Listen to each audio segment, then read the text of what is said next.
So welcome everybody. Welcome to the Bhagavad Gita discourses. Uh,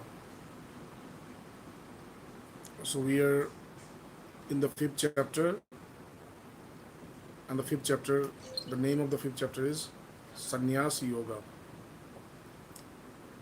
So we have been studying some of the verses. So today we are going to start from the 13th verse. In the last in our last session we had completed the 13th verse, but today we'll start from here, and we are now going into the subject of serious spirituality. Like Lord Krishna is teaching us the finer aspects of spirituality, of spiritual life, of a spiritual person, of a spiritual stalwart, of a yogi, how the character, how the nature of a yogi is. And by knowing this nature of the yogi, when we start practicing according to his nature, then we find that we have also unknowingly, we have also elevated ourselves into the state of a yogi. That is, we have elevated ourselves into the state of self-knowledge. So, before we start, let us remember our Guru, our Master, because without his benediction, without his blessings, it is impossible for us to receive the knowledge of the Bhagavad Gita or any other spiritual text. So, Guru Brahma, Guru Vishnu, Guru Deva Maheshwara, Guru Sakshat Parabrahma, Tasmai Shri Gurave Namah. Akhanda Mandalakaram, Vyaptam Yena Characharam, Tatpadam Darshitam Yena, Tasmai Shri Gurave Namah. Mannatha Sri Jagannatha, Madguru Sri Jagadguru, Mamatma Sarva Bhutatma, Tasmai Shri Gurave Namah. Dhyana Moolam Gurur Murtim, Puja Moolam Guru Padam, Mantra Moolam Gurur Vakyam, Moksha Moolam Guru Kripa. So, we're into this Sannyas Yoga. In our last session, we were here. Sarva Karmani Manasa Sannyasaste Sukham Vashi Navadvare Pure Devi Naiva Kurvanna Karayan. So, it says that when you renounce all the attachments from the fruits of your action, from the results of your action, when we perform any action, we automatically get attached to the results of the action, and that is the prime bondage, the bondage that we feel into this world, the bondage which we feel that it doesn't let us feel the freedom that I am, the liberated soul. This is because of the attachment towards the results of action. So one who can get rid of this attachment, he is the one who is a liberated soul, even in living in this body. So he said that Sarva Karmani Manasa Sannyasaste Sukham Basi. When you work,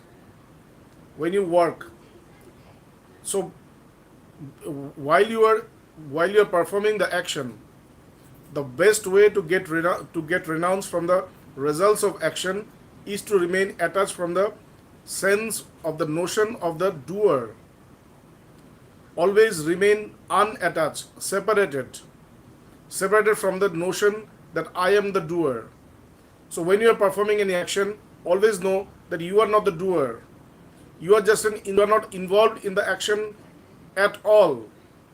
So when you are completely, conscious about this, that I am totally unattached from the sense of doership, I am not the doer, that is the time when we come in contact with happiness.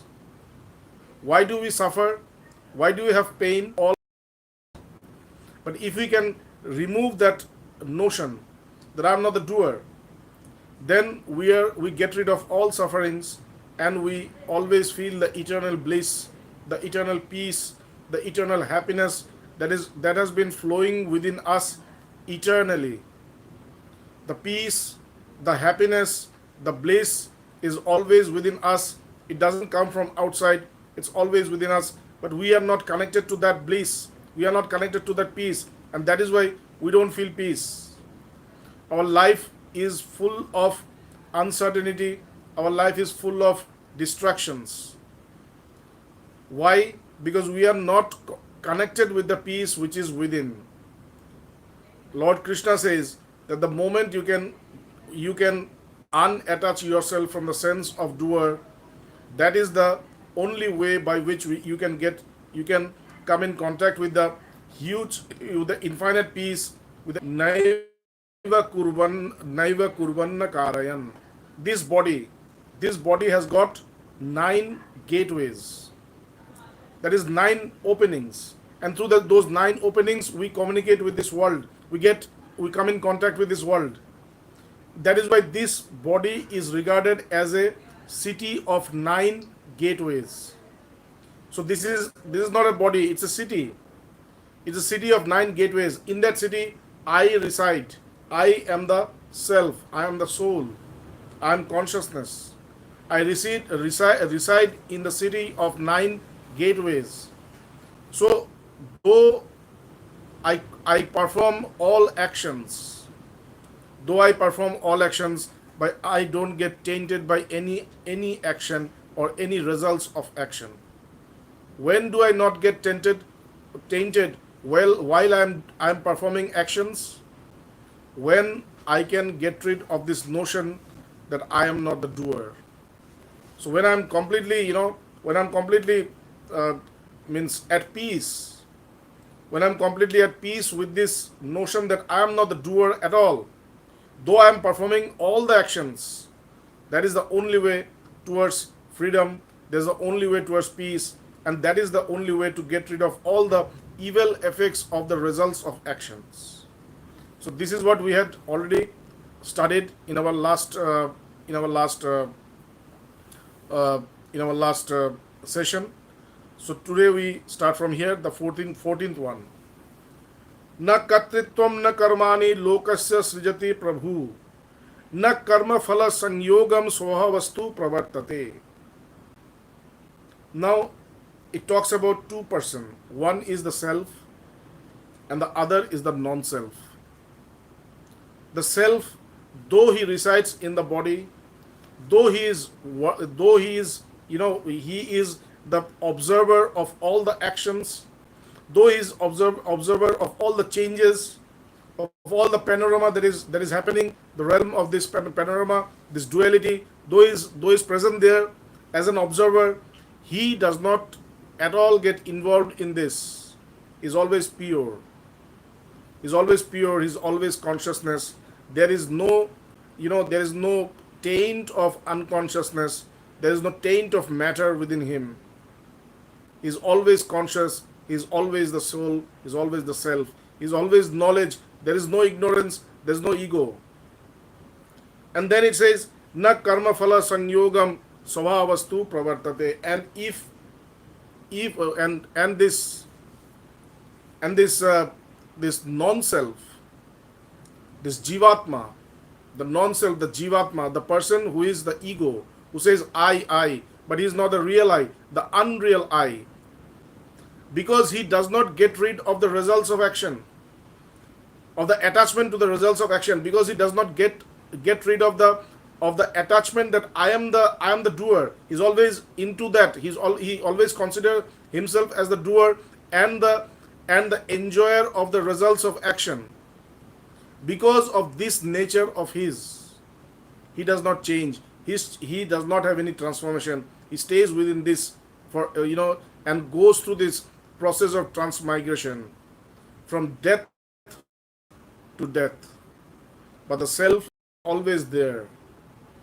He is at peace with himself, he is bliss with himself. I am the self. I am the self, and I have to discover that identity of mine. Though I am the self, because of the effect of ignorance, I become the non-self. I think I myself to be the non-self. I perceive that that is my perception. This is a perception. It's not true. It's just my perception that I am the non-self, but it's my perception, and because it's my perception, I have to get rid of that perception. And the moment I get rid of this perception that I am the non-self, and that develop this perception that I am the self, then only that is, at that very point, at that very time, I realize that I am the knowledge, I am free, I am consciousness. I don't have birth, I don't have death, I don't have any karma, I don't have any actions, neither do I have to, enjoy or suffer the results of my actions. Then it says, Na datte kasyat papam na chaiva sukritam vibhu. The self does not enjoy the virtue or the vices. He does not. He is not involved in any of this. Both virtue and vice is of the world. These are all worldly terms. These are all relative terms. They are not absolute.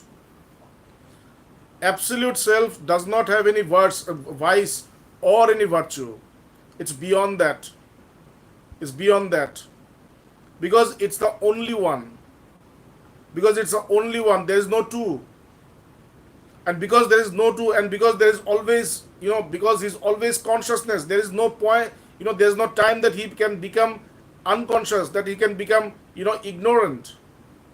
So virtue and vice are relative terms. They only are used in context of a jivatma, that is the ego, the non-self. But the self is always free from all the success or failure, virtue and vice, or happiness and sorrow. There is no relation with him at all. He's always self-contented. He's always peace with himself. He's always at peace because he's one. Aggena britam jnanam tena mujjanti jantava. But the non-self, the ego is covered or marks with ignorance. The ego, it is marked with ignorance, and because it's marked with ignorance or covered with ignorance, it perceives itself to be that, though it is not that. But because of ignorance, it cannot identify itself. It cannot identify itself, and because it cannot identify itself, it perceives itself to be a non-self. It perceives itself to be of this body, in this body, or this body. It sees the mind, and it perceives itself as the mind, the intellect, or the ego. It gets connected with this world, and it thinks itself to be one among this world. So this ignorant non-self, because it is covered with ignorance, it becomes non-self, and it goes into the process of transmigration. It has to suffer, it has to go through the process of sufferings, to the process of confusions, doubts, fear. But the self is free from everything. It's free from all. It does not have any virtue. It does not have any vice. It is sinless, stainless. It is sinless. It is stainless. It's clear. It's pure consciousness. It's clear. It's pure consciousness. It's always eternal. It's always present there. It's always present there. It's innocent. It's innocent, sinless. Then it says, Jnanena tu tad jnanam yesham nashitam atmana. How to remove this ignorance? I am covered with ignorance, and that is why I perceive myself to be a non-self. I perceive myself that I am this body. I see the mind, I see the thoughts, and I perceive that these are all me. These are all part of me. When the reality is this, that this thought is not at all connected with me. I am the observer of all these thoughts. I'm the observer of this mind or intellect or the ego. But when this intellect or mind or ego appears, I think that I am these, or these are part of my existence. So how to remove that? To remove this, the only way is knowledge. You have to know who you are. Because you do not know, the truth, that is why you perceive yourself to be a non-self. You perceive yourself to be this body or the mind or the intellect or the ego. And because you perceive yourself as the body or mind or intellect or ego, the world has got complete control over you. You don't have any control over this world. The mind has got complete control over you. The ego has got complete control over you, and they control you. And this is only because you do not know yourself. So the prime goal of our life, is to know who we are. I am the self. I am consciousness. I am beyond this mind. I am beyond this intellect. I am beyond this ego. I have no relationship whatever with the body or the mind or the intellect or the ego. I am free from all this. I am non-dual. I do not have any two. There is no two at all. There is no variety. There is no various people, various things. No, there is only one, and that is me. That is me. That is my soul. That is my existence. And the knowledge of this existence is the only way to get rid of the ignorance of my being, of my reality. The moment I know the reality of my existence, that time my reality changes. The reality that is in front of me changes. I find everything to be different. The world is a matter of fear for us. The world is a matter of sufferings for us. The world is a matter of concern for us. We are all suffering. We are all, scared of everything. Why? Because we are not at all aware about who we are. The moment I get, at the moment I am aware of myself, I am not this what I thought to be. I am not the name or the form. I am not the name or the form. I am the nameless and the formless. I am beyond this. The moment I know this, that moment I get rid of all sufferings, all fears, all doubts, all envy, all anger, all greed, all lust, everything. What is left? The self, the soul, peace, bliss, truth, existence, knowledge, fulfillment, freedom, liberation. This is what I am. Jnanena tu tad jnanam yesham nashita matmana. The only way by which you can get rid of all your ignorance is by knowledge. How to get this knowledge? You need to go to a master. You need to go to the master who has already realized this self, who has already realized, who has this realization who he is. And from him you need to hear, listen. You need to listen again and again, not once or twice. You need to listen again and again. When you listen to the master, then after listening for some time, you start to have a very faint perception of yours. You start to think about this, contemplate. Before that, everything that was, that was present in front of your eyes, that was your reality. But when you go to a self-realized soul, a self-realized master who is called the Sadguru, the true master, and by listening to him again and again, you start to have this very faint another truth. There is another truth which is completely different. There is another reality which is completely different. And as you keep listening from him, as you keep listening to him again and again, then you have this very firm perception that yes, I am that soul. And the moment you have this very firm perception that I am that soul, that moment you realize this. And then you realize that the reality that you see in front of you now is the only reality. That was the reality that you had seen before was not real at all. It's like a dream. When you're dreaming, then everything is true. I'm dreaming that, a tiger is chasing me. When I'm dreaming a tiger is chasing me, I'm running away, and that is true at the time of dreaming. But the moment I wake up, then I don't need to run because there is no tiger. There's no tiger. So whatever we see as a reality, when we are not connected to the self, when we are not, when we have not attained knowledge of the self, the reality that we see after enlightenment is the only reality. And when we see the reality that we were watching before, then we know that that was unreal. So don't get too much attached, don't get too much concerned about what you see in front of you now, because these are not true. The only thing is you need to develop a way by which you can treat every emotions to be the same.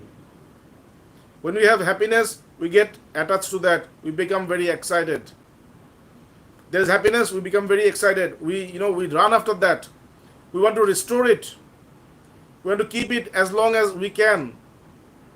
But that is not true, because sufferings will follow after that. Sorrow is going to follow after happiness. It's like day and night.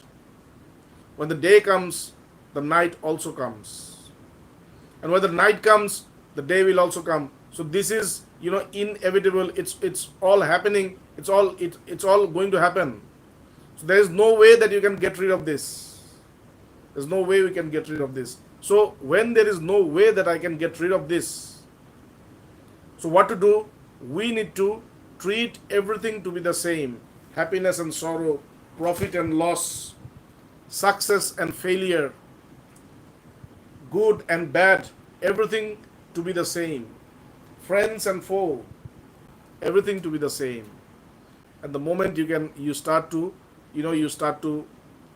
consider or to see everything to be the same, that is the only way by which you can get rid of this reality. You can get rid of the sufferings of this reality.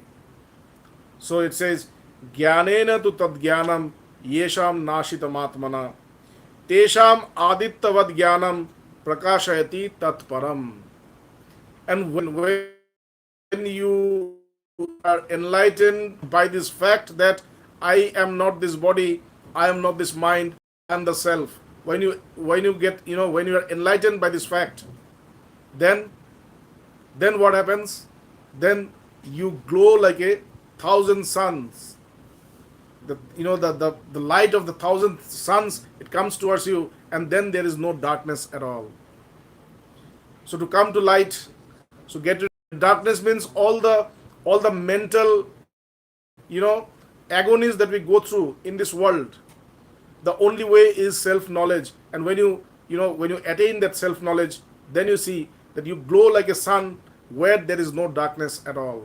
There's no fear, there's no greed, there's no anger, there's no sufferings.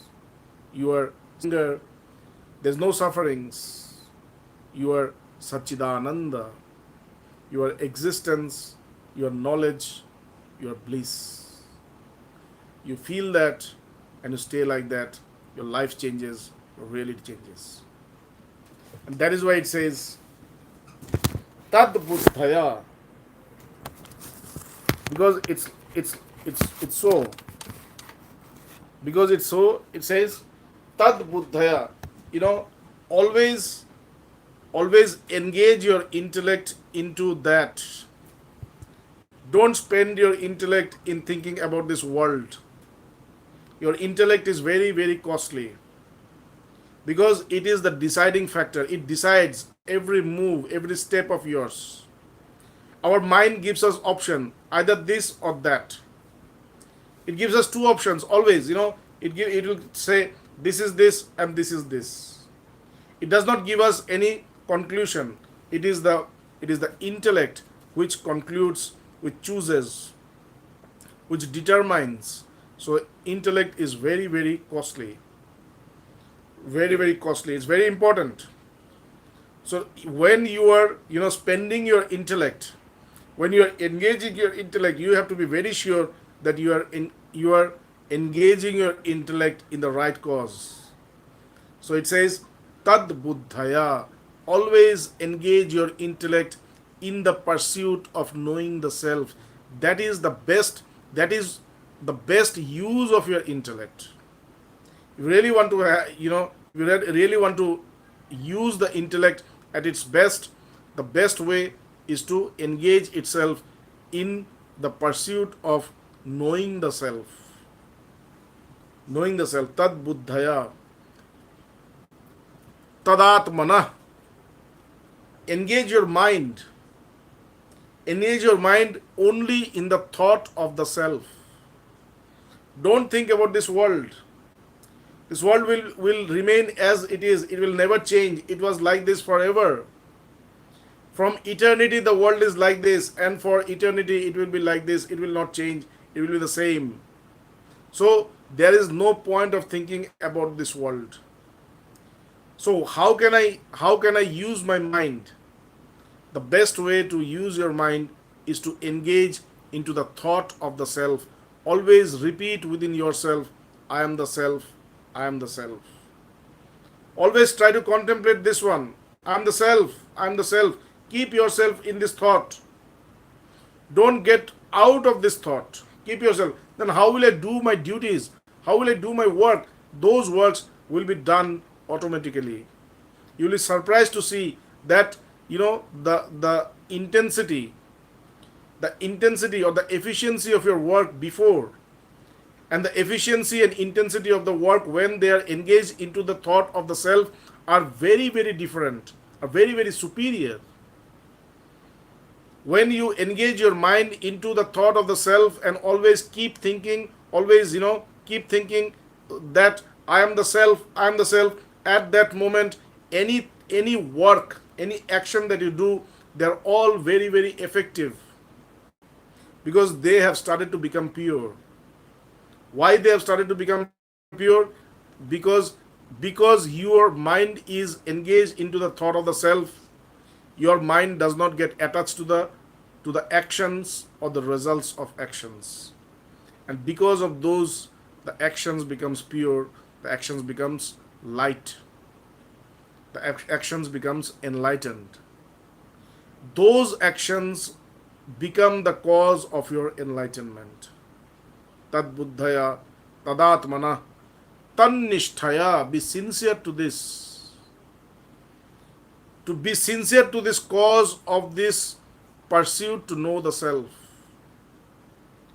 Very, very sincere. Nishtha. Nishtha, this sincerity is one of the divine qualities. If you are sincere, then you are a successful man. You are a self-realized soul. If you are not sincere, then you are not. So you need to be very sincere. Tad buddhaya tadatmana tannishtaya tat parayana That is, you have to know that there is nothing other than the self. There is nothing higher than the self. The self is the only absolute reality. There is nothing beyond the self. The self is the absolute. It's there. It's always there. It's the absolute. There's nothing beyond than that. And when you are, completely, firm into this contemplation that the self is the absolute, then only you can have your intellect engaged into the pursuit of the self. Then you can have your mind completely engaged into the thought of the self, and then you will be very sincere to the self. So, tad buddhaya, tadatmana, tannisthaya, tat parayanaha, gachanti apunarabrittim. If you can do that, then what will happen? You will attain a state. You will attain a state, you will attain a stage, you will attain a space where you don't need to come back. That is, you will be liberated from this cycle of birth and death. You don't need to come back at all. So, tad buddhaya, gachanti apunarabrittim jnana nirdhuta kalmasha. And this knowledge is going to wash away all the sins, all the stains, all the sufferings that you have within your mind. It's going to, it's going to wash away everything. You will be completely pure, clear, crystal clear. So, tad buddhaya, tadatmana, tannisthaya, tat parayana, gachanti apunarabrittim jnana nirdhuta kalmasha. Then it says, okay, then what happens? What happens when you have attained the self, when you are a self-realized soul? What happens? It says, Vidya vinaya sampanne brahmane gavi hastini shuni chaiva sopakecha pandita samadarshina. If you are endowed with the self, with the knowledge, if you are endowed with the knowledge, if then what happens? You see everything to be the same. If he is a, if it is a cow, or a yogi, or a pandit, that is a wise man, or a woman, or a sinner, you treat everybody to be the same, because you know that everything is but the self. There is nothing beyond the self. There is nothing other than the self. Though it appears to be like this, though it appears to be different from the self, from me, but in reality, everything is me. There is no difference at all. So when you are an enlightened soul, you don't find any difference. You don't find any difference. You reach that state of unity. You reach the state of unity. You reach the state of oneness. Then it says, Ihaiva tarjita sarge yesham samme sthitam mana nirdosham hi samang brahma tasmat brahmadi te sthita. It says, the only way to get rid of all these creations and all the effects of creations is to remain in the self, is to be established into the self. Niddoshami samang brahma tasmat brahmani te sthita. And the only way to become sinless is to remain in the self. So today we stop here, and tomorrow, and in our next session, we'll start from here. Na prahrishet priyam prapya, na dvijet prapya cha apriyam, sthira buddhir asangmuro, sthira buddhir sangmuro, sthira buddhir asangmuro, brahmavida brahmani sthita. This is the 20th one. Let's complete this also. So what happens when a person is a realized soul? He says, na prahrishet priyam prapya. When he is attaining something which he likes, he does not rejoice. He does not get excited. He does not get attached to that. Something which is very dear to him. When he attains that, he is not excited. He is not attached to that. Na dvijet cha apriyam. And the thing which he does not like, the things which he does not like, he does not have any kind of dislike within his mind. I may not like that, but I don't have any dislike for that. If it comes to me, it's okay. I like it, but I don't have any likings for that. I don't have any attachment. Special as something which I don't like. So a person who has the same. Buddhir asang muro. His intellect becomes very, very firm. His intellect becomes very, very firm. His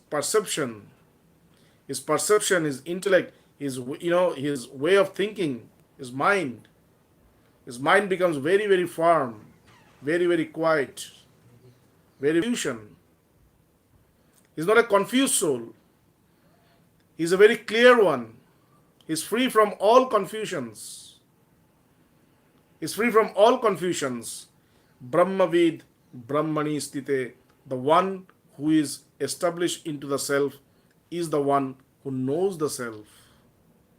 And what is the symptoms of the person who knows the self, who is established into the self? He does not have any likings or dislikings. He's very firm. He's very firm. He does not have any confusion. He's free from all confusions. So today we stop here. If you have any question, you can ask. I have a question. Yeah. With the sinless one, more just an inquiry really, is how holding the fact that enlightenment doesn't necessarily mean you're a pious person or that you are necessarily good. You know, there are many stories of enlightened beings who have hurt people, who have behaved in a way that they are free, but their actions have hurt others. So how does that stand in the sinless category? Like, how do we hold the action of a great being that has done something that's been harmful, but they are still free? If a person is free, he cannot harm anybody. He can act as if he is free. He can act as if he is a wise man. But a real wise man does not have that faculty of harming anybody. He loses that faculty. He loses that capacity. It's like, like in India we make, different forms with sweet, like with sugar. So with sugar we make an elephant, a horse, or a man, and a knife also. So it's a knife, but it's made of sugar. So when you eat it, it's sweet, but it cannot harm anybody. Though it's a knife, but it cannot harm anybody. It cannot kill anybody. It's sugar. So in this way, a real enlightened soul may show his anger, at times, may behave as if he's very tough, he's completely heartless. He may behave like that, but you know but because he's an enlightened soul, he's a wise man, those does not have any adverse effect on anybody.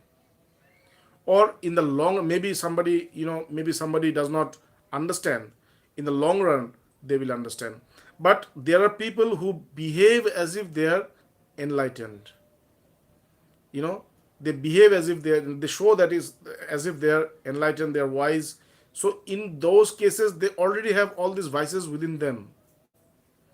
So if they act in that way, they are really going to harm people. But that is not enlightenment. We have Lord Shiva. He's sometimes he is very angry. We have seen many yogis in India who are very angry, who uses very foul language. The language is very, very, rough, raw. But with all those words, people who know them, people who stay with them, or people whom they have used those words, there is no adverse effect. They find, benefit in those words. Though they are very ugly to hear, they're very raw, they're kind of abuse, but still it works to be beneficial for them. So a really self-realized soul cannot harm anybody.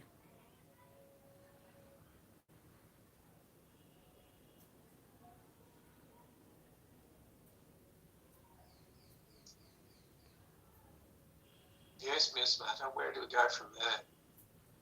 I have, that's what Swamiji said is what I have known and what I've believed, and I think that's possibly why I have not ever been hurt. But I have seen the impact of not knowing where the lines blur between what they can and can't do. And even when it's become drawn to their attention that this may be potentially harmful for someone who doesn't have the capacity at this stage to understand it hasn't really hurt them, it has hurt them. And I've seen it firsthand. So I'm trying to, I agree with everything Swamiji said, and that's how I've always held it. But I've also seen the harm of someone who does know the self and doesn't know they're hurting someone at all. They actually, behaviour I think is not good in the long term. It needs to stop. And they go, no, but it's doing everyone the world of good. It's good for them. So there's a boundarylessness, something in there. And it's just something I'm obviously grappling with or contemplating. And in the West, it's a lot harder because in India,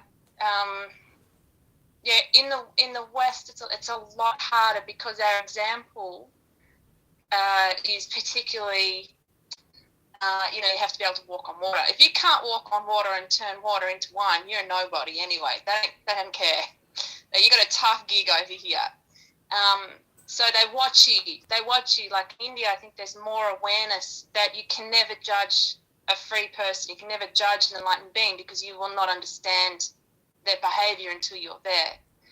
But over here, that doesn't translate so well. There's a certain level that you actually have to behave at, or you're harming people, whether you are or whether you aren't. On a higher level is different, but on a public perception level, and even though it's ignorance, how accountable does that being have to be? I don't know. I'm opening up a lot of stuff here, so thank you for listening to me, everyone. I'll just leave that there. I understand this. One of the perception is this, and whatever he does is not to be judged. But this is Right. not true. A self-realized soul always does things which is, written very carefully, that you should not ignorant. Though they're ignorant, you cannot just label them as ignorant, and you cannot do anything which can elevate their ignorance. You need to help them. So when a person is suffering, the sufferings, though you think that the sufferings is it's unreal, you need to act in the way that it really hurts spirits. They don't act in a way which might be unacceptable. They have this public, the social courtesies has to be maintained. Okay, so it's lack of discipline. I'm putting Yeah. it down to lack of discipline. Yeah. Self-gratification, maybe. Okay. Thank you. Get out of it? Sorry, Leslie? How'd you get out of it? How'd you get out of that circle? Because it's going to continue going around. So I think that, as Swamiji said, they'll eventually be harmed. And I think what I believe is that if you need to get rid of any situation, the first thing is, though the situation is tough, it has got a inertia, it has got an attraction, it will always pull you towards it. You need to be very strong about the fact that you need to get rid of that. If you have this, which will hold you back. So the only way by which you have to get rid of this is to have a very strong mind. To have a very strong mind and to have a very strong, conviction that I have to get rid of this, I have to get out of this, and you will find yourself out of it. Nobody is going to hold you back. The only person who holds you back is your own fear, is your own insecurities, is your own, own confusions. When we are in a situation for a long, long time, somehow we get some disease for a long time. They don't believe that they can exist without those disease, and that is why they don't treat it. I've seen this. Probably you have also seen that. So somehow, unknowingly or unwantedly, we get attached to those situations, and we ourselves don't want to get rid of those. So we have to be very clear about this. That do I really want to get rid of that? If you do, your the tools that you have with yourself, your mind, your intellect, your body, your memory, your contemplative mind, everything, they will all help you. Your friends, your family, the world in which you live, in that world, the universe, everything is going to help you. You know, the moment you decide that you need to get rid of this, the world changes according to our mind. Our mind does not change. Thank you. Are you satisfied with this? Thank you. Yeah. Huh? Thank you, Swamiji. And there is one more thing. Now, when I want to get rid of this, then I think that, okay, I might get rid of this. The people who are there, they might suffer. So my getting rid of this might